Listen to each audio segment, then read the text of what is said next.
Assalamu alaikum. Myself, Sarmad Rahman from Punjab, group of colleges, MPhil Physics, lecturer of Physics department. Today we will be discuss about the RLC's parallel circuit के parallel circuit क्या होता है जी। इसमें हम क्या करते हैं जी, यहाँ पे एक अगर सर्किट आप देखें, इसमें रजिस्टर, उसके बाद एक कैपेसिटर, देन एक इंडक्टर सीरीज़ पैरेलल कॉम्बिनेशन के अंदर एक दूसरे के साथ अटैच है। क्या कहते हैं जी कि हमारे पास ये जो वायर है, ये वायर इनपुट की है। इनपुट मीन कि यहाँ से एसी सोर्स, कहाँ पे एसी सोर्स है हमारे पास, ये अगर आप देखें तो ये आपने अटैच की हुई है, ये पॉजिटिव टर्मिनल, दैन ये नेगेटिव टर्मिनल। यहाँ से इसको अगर आप चेक करें तो यहाँ पे हमारे पास ऑडियो ओसिलेटर पड़ा हुआ है, जो कि ओसिलेट से हमें ओसिलेटेड वैल्यू कि आर ए सी पोटेंशियल प्रोवाइड कर रहा है। नेक्स्ट मैं क्या करता हूँ, इसको यहाँ पे ऑन करता हूँ। जैसे ही मैं इसको ऑन करता हूँ, यहाँ पे इसकी वैल्यू आप ज़ीरो पे एटलीस्ट यहाँ पे ज़ीरो पे एडजस्ट कर लें। इसको ज़ीरो इस पर मल्टीप्लाई करें 1 से, तो ये सिलेक्टर मल्टीपल सिलेक्टर हमें वैल्यू देगा 0 मल्टीप्लाई माइनर्स आप प्लस कर लें, तो आपके पास ये कह सकते हैं कि इस वक्त ऑलमोस्ट उसको 1 फैरड इंटू 2 फैरड्स मिल रही है रीडिंग। कि ये जस्ट लाइक एज आ डीसी करंट इस वक्त लग रहा है कि मिल रहा है। अब यहाँ पे अगर आप देखें तो आपको नीडल की डिफ्लेक्शन जो है, करंट जो मिल रहा है वो मैक्सिमम फ्लो हो रहा है। अब आप एक वैल्यू यहाँ से अगर मैं इसको नज़दीक कर लूँ, यहाँ पे आप वैल्यू को ऑब्जर्व करें तो मैं क्या कर रहा हूँ, फ्रीक्वेंसी को इंक्रीज़ कर रहा हूँ।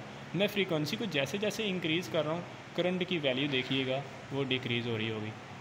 यहाँ पे क्या है 25 hertz, 30 hertz, 50 hertz, 40 hertz, 50 hertz, लेकिन उसमें करंट में माइनर सा भी चेंज नहीं आ रहा।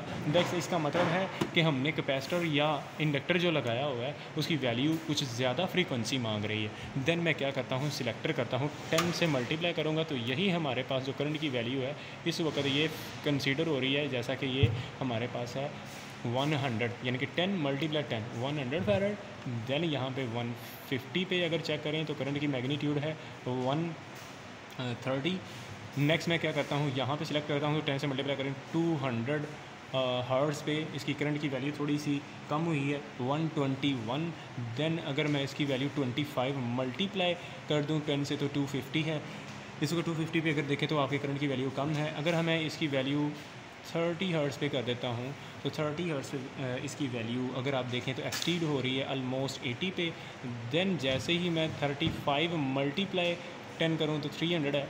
प्रीवियस वैल्यू 300 थी, ये 350 हो चुकी है। 350 पे अगर आप अपनी ये वैल्यू को ऑब्जर्व करें तो इसकी वैल्यू 50 एम्पेयर को करंट पास कर रही है। जैसे ही मैं इसकी फ्रीक्वेंसी को मज़ीद 40 पे करता हूँ तो ये दोबारा, अगर आप यहाँ पे थोड़ा सा पॉइंट देखें तो 300 देन 400, 300 से पीछे चलें और 400 तक जाएँ तो 350 वाला सेंट्रल पॉइंट है, जहाँ पे वैल्यू जाके एक मरतबा मैक्सिमम मिनिमम करंट को टच कर रही है, यानी कि ये वाला पॉइंट। इससे किसके बाद दोबारा क्या होगा कि जैसे मैं फ्रीक्वेंसी और करूँगा इंक्रीज़, फ्रीक्वेंसी 450 है, 460 है, तो आप यहाँ से देख सकते हैं कि जैसे फ्रीक्वेंसी मैं इंक्रीज़ कर रहा हूँ सो दैट्स मीन करंट की वैल्यू दोबारा फिर डिफ्लेक्शन हो रही है। कि वो दोबारा फिर करंट मैक्सिमम पास करवाना शुरू हो गई है। इसका मतलब है जैसे जैसे मैं लॉग ऑफ फ्रीक्वेंसी इंक्रीज़ करता हूँ करंट इंक्रीज़ होना शुरू हो जाता है। इसकी रीज़न क्या है? इसकी रीज़न ये है एक्चुअली हमारे पास जिस वक्त हमारे पास फ्रीक्वेंसी थी, रेजोनेंस फ्रीक्वेंसी बराबर होती है 1 divided by 2 pi under LC।